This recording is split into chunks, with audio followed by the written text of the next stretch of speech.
2024 সালের 5ই আগস্ট, যে দিনটি অনেকের কাছে ৩৬ জুলাই নামে পরিচিত। রাজশাহীর আলোপট্টি তখন উত্তাল। আন্দোলনে অংশ নেওয়া ছাত্র জনতা ও সাধারণ মানুষ অবস্থান করছিলেন রাজপথে। এক পর্যায়ে সংঘর্ষ, টিয়ার সেল, ককটেল ও গুলির ঘটনায় মুহূর্তেই বদলে যায় পুরো পরিস্থিতি। সেই দিনের সহিংসতায় প্রাণ হারান 2 জন, আহত হন আরও অনেকেই। আহতদের একজন আব্দুল মমিন, পেশায় একজন দিনমজুর। জীবনের স্বপ্নগুলো তখনও ছিল অপূর্ণ। আন্দোলনে অংশ নিতে গিয়ে তার বুকে এসে লাগে গুলি। সেই গুলির ক্ষত শুধু তার শরীরেই নয়, বহন করে একটি অস্থির সময়ের স্মৃতিও। সেই দিন ঠিক কী ঘটেছিল, গুলিবিদ্ধ হওয়ার সেই মুহূর্ত, বেঁচে ফেরার লড়াই, আর আজও বয়ে বেড়ানো স্মৃতির ভার, সব কিছু নিয়েই আজ কথা বলবেন আব্দুল মমিন। শুনব তার নিজের মুখে সেই দিনের না বলা গল্পগুলো। আমার সাথে রয়েছে রাজশাহীর জুলাই আন্দোলনের একজন জীবন্ত শহীদ, আমাদের মমিন ভাই। মমিন ভাই, কেমন আছেন আপনি? আছি ভালো, আপনি ভালো আছেন? জি আছি। আচ্ছা, আপনি পেশায় কি করেন? আমি পেশায় আমাদের কিছু জমি জায়গা আছে, ও কিছু আর একটা চাকরি করতাম আগে। চাকরি 5 তারিখে আগে চাকরি করতাম, একটা চাকরি এখন নাই। তারপর গুলি লাগার পর আমি মোটামুটি 5-6 মাস খালি মেডিকেলে ছিলাম, ওই জন্য চাকরি আর নাই, এখন বেকার। আচ্ছা, আপনার পরিবারের সদস্য কয়জন রয়েছে? হ্যাঁ, আমার একটা ছোট ভাই আছে, আমার মা আছে আর আমি। আচ্ছা, বিয়ে শাদী করেন নাই? না, বিয়ে শাদী করি। আচ্ছা, তো আপনার থেকে এবার জানতে চাচ্ছিলাম যে জুলাইয়ের যে আন্দোলন, সেই আন্দোলনের সাথে আপনি কবে থেকে যুক্ত হন? 2 তারিখ থেকে। জুলাইয়ের 2 তারিখ থেকে আপনি নিয়মিত দেখা যাচ্ছে যে মিছিলে যেতেন? হ্যাঁ, আন্দোলনে আমি নিয়মিত জানতাম। 2 তারিখ থেকে একটা দীর্ঘদিনের একটা জুলাইয়ের আন্দোলন, সেই আন্দোলনের মধ্যে আপনার কোনো এমন কোনো ঘটনা আছে যে যেদিন সমস্যায় পড়েছিলেন কিংবা পুলিশ প্রশাসন থেকে সমস্যা করেছিল? হ্যাঁ, আমি সবসময় পড়েছিলাম, এবং কি আমি 4 তারিখে আমাকে সে পরিমাণে রান্না এগোছি, তারপরেও আমি চলে গেছি। জুলাই খালি একক না, জুলাই খালি কোনো রাজনৈতিক গোষ্ঠীর না, জুলাই হচ্ছে সবারই। জুলাই নিয়ে মানে জুলাই বলতে হয় না যে জুলাই হিন্দু, মুসলমান, খ্রিস্টান, সাঁওতাল, বৌদ্ধ সব শ্রেণীর মানুষই নেমেছিল জুলাই।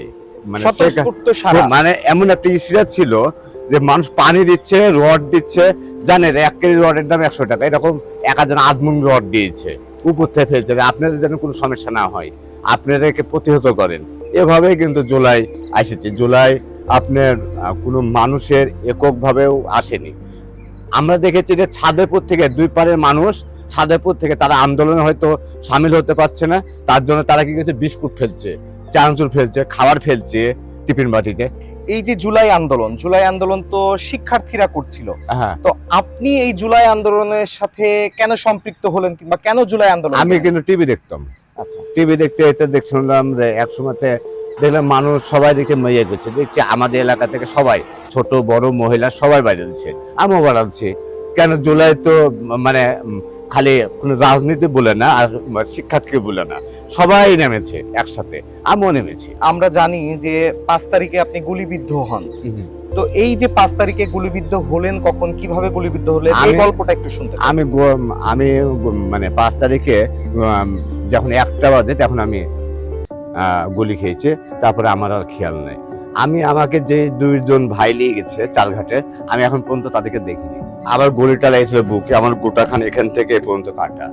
আমার ঢাকাতে আমার 2 বার অপারেশন, রাজশাহীতে 1 বার, ঢাকাতে 1 বার আমার অপারেশন হয়েছে।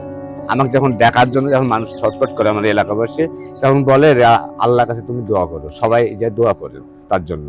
সে কি বাঁচবে, কি ডাক্তার বলছে সে কি বাঁচবে কি মরবে আমরা জানি না। আল্লাহ যদি পারে, সে এমনই ক্রিটিক্যাল, সে না বাঁচতে পারে। আপনারা আল্লাহর কাছে দোয়া করেন সবাই।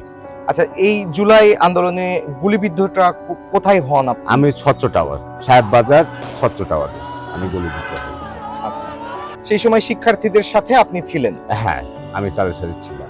আচ্ছা, এই যে আপনি গুলিবিদ্ধ হলেন, গুলিবিদ্ধ হওয়ার পরে আপনি তো জানতে পেরেছিলেন কিনা যে 5 তারিখে আপনার হচ্ছে দেশটা স্বাধীন হয়ে গেছে? এখন আমি জানতে পারিনি, পরে কত জানতে পেরেছি। পরে আমি মোটামুটি আমি আইসিইউতে ছিলাম 4 দিন, 5 দিন পর দিয়ে আমার আস্তে আস্তে জ্ঞান ফিরে, যে এখন 15 দিন মাথায়, এখন আস্তে আস্তে আমি একটু মানে তখন মানুষকে চিনতে পারি। আমি 15 দিন পর্যন্ত আমার কিছু গেট ছিল না। 5 তারিখে গুলিবিদ্ধ হন, তো এই গুলিবিদ্ধ হওয়ার পরে আপনার যেই খরচ চিকিৎসার, সেই খরচটা কে বহন করেছিল, কিংবা সংস্থা কি না, সহযোগিতা? আমাকে আমার ফ্যামিলি থেকে আমার কিছু টাকা রাখা ছিল, ওই টাকা দিয়ে আমার মা চিকিৎসা করে। পরে আস্তে আস্তে আমাকে সংগঠন জামাত ইসলামী আমাকে যত খরচ সব জামাত ইসলাম থেকে দিয়েছে। জুলাই আন্দোলনে যারা নেতৃত্ব দিয়েছে তারা একটা সংগঠনও করেছে, তো সেইখান থেকে আপনার কোনো খোঁজ খবর নেওয়া না, হয়? আমাদের কোনো খোঁজ খবর নেয়নি, আর আমাদের কোনো মূল্যায়ন করে। এরকম আছে যারা দেখা যাচ্ছে কোনো কিছু দেখা যাচ্ছে হাত পা একটু খামিয়েছে, তারাই জুলাই যোদ্ধা, হ্যাঁ, তারাই এখন বর্তমানে প্রত্যেকটা মিটিং মিছিল এবং প্রত্যেকটা গ্রুপে তারাই হচ্ছে মানে তারাই তো এমন একটা সিস্টেম করে নিয়েছে, তারাই তো মানে তারাই জুলাই হচ্ছে সেই মেন, মানে এরকম এক পর্যায়ে মানে যারা গুলি খেয়েছে তাদের কেউ কিন্তু নাই। তারা হচ্ছে মানে যারা হাত খাম পা খাম সব শিখের সি ক্যাটাগরি দিয়ে এরা হচ্ছে কিছু মানে কিছু ইয়ে আছে, রাজনীতি কিছু ইয়ে আছে, এরাই জুলাইকে এভাবে ব্যবহার করছে। তাছাড়া আমাদেরকে সেরকম আমাদের যারা গুলি খেয়েছে, যারা যারা মৃত্যুর হাত থেকে বেঁচেছে, তাদেরকে কোনো মূল্যায়ন প্রকৃত অর্থে তাদের মূল্যায়ন নেই। নাই। আচ্ছা, আরেকটা জিনিস আমি জানতে চাই আপনার থেকে, যে এই যে জুলাই আন্দোলনে যারা শহীদ হয়েছিল কিংবা যারা হচ্ছে যে আহত রয়েছে, এদের একটা তালিকা করা হয়েছে রাষ্ট্রীয়ভাবে, সেই তালিকা করে তাদেরকে একটা ভাতা কিংবা বিভিন্ন ফ্যাসিলিটিস দেওয়ার জন্য বলা হয়েছে। তো এইরকম কি আপনারা তালিকাবদ্ধ হয়েছেন জুলাই আন্দোলনে? হ্যাঁ, আমি তালিকা হয়েছি। আচ্ছা, সেখান থেকে কোনো রাষ্ট্রীয়ভাবে কোনো সহযোগিতা? না, আমি মাসে একটা ভাতা পাই, 15,000 টাকা এই ভাতাটা পাই।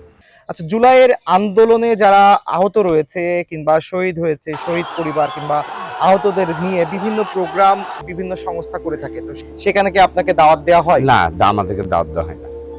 আপনি যেই স্বপ্ন নিয়ে বাংলাদেশকে স্বৈরাচার মুক্ত করেছিলেন, সেই স্বপ্নটা কি বাস্তবায়ন হয়েছে, কিংবা এই বাংলাদেশটাকে আপনি এখন কেমন দেখছেন? না, আমরা এরকম প্রতিফলন পাচ্ছি না। আমরা যেরকম জুলাইকে দেখতে চাইছিলাম, একটা স্বৈরাচার মুক্ত হবে, একটা সুন্দর দেশ হবে, ভালো একটা দেশ হবে, এটা না। যে ক্ষমতা যায় সেও ইয়ে হয়, যে ক্ষমতা যায় সে হাজার হাজার কোটি টাকার মালিক হওয়ার স্বপ্ন দেখে, কেউ জনগণকে কেউ হবে না। এরা খালি রাজনীতিটাকে ভণ্ডামো, আর তাছাড়া কিছুই না। এই রাজনীতি এখন মানে লাশ নিয়ে এরা রাজনীতি করে, সব রাজনীতিবিদরা। তাছাড়া রাজনীতি সবাই দেখেন, লাশের রাজনীতি ছাড়া রাজনীতি নাই এদের। আপনি কয়েকদিন আগে চারঘাটে কোনো একটা রাজনীতির নেতা মানে কি করছে, ওখানে হচ্ছে নেতা তার স্বামীকে বাঁধে রেখে স্ত্রীকে ধর্ষণ করছে। এটা হচ্ছে আমরা রাজনীতি প্রতিফলন পেয়েছি এই জুলাইয়ের। তাছাড়া কোনো ভালো প্রতিফলন আমরা পাইনি, এবং সামনে দেখার আশা আমরা পাচ্ছি না। কেমন বাংলাদেশ আপনি দেখতে চান? আমাদের চাপ আর কিছুই না, কি আমরা একটা ভালো দেশ চাই, সুন্দর একটা দেশ, সুন্দর একটা সামাজিকভাবে দেশ, কোনো মক থাকবে না, কোনো কিছু থাকবে না, কেউ কাউ কোনো কিছু বলবে না, এরকম একটা দেশ চাই।